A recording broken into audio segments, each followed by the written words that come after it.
my grandfather was born in 1860. He was a little boy during the Civil War, and he told me all these horror stories about after the war. They made shirts and they couldn't afford to buy buttons, so they made buttons out of persimmon seed, drill a hole in persimmon seed for buttons for their shirts, because they couldn't afford to buy buttons. They were able to get the money to buy the cloth to make the shirt, but not for the buttons. And he had a very difficult time, and everybody in the South had a difficult time after the Civil War, because first of all, the slaves were freed and they had no occupation. They didn't know what to do. They'd always been told what to do. And the other people had these farms and nobody to work on them, so they developed a sharecropping plan.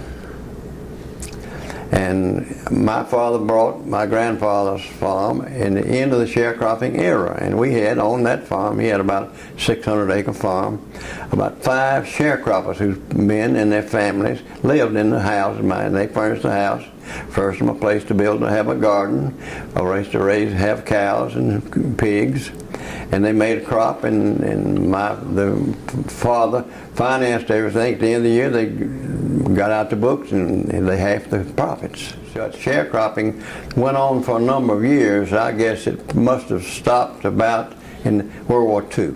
Mechanization came in, they didn't need that much labor, and people moved off the farm for other occupations. Now, you mentioned your grandfather being born in 1860.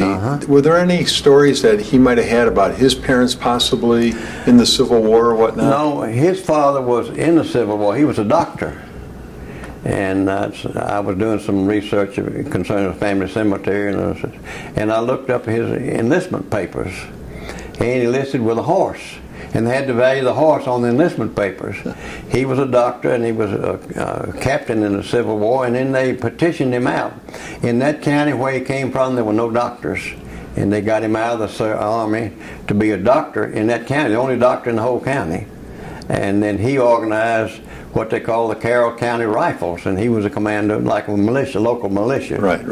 During the Civil War. Yeah. Now, where did he live? What? He lived in a town called, in Carroll County, Mississippi, and the biggest town of any consequence was a town called Vaden with about 300 people. Yeah. He lived 5 miles out of that, and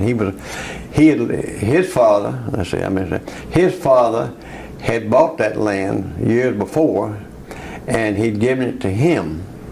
He'd been a doctor, but they had a succession back in those days. In that family, the youngest child got the property, which is just a contrary to what it was. Because at that time, the oldest children had already gotten a start somehow. Maybe he'd given us some land or given some money to start something else. Right. And so the youngest child in that family died at 18.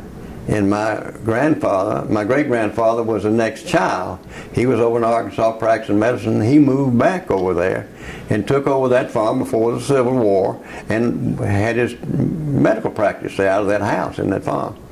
Yeah. And so that's how he got there. Otherwise, I would have been from Arkansas. Yeah.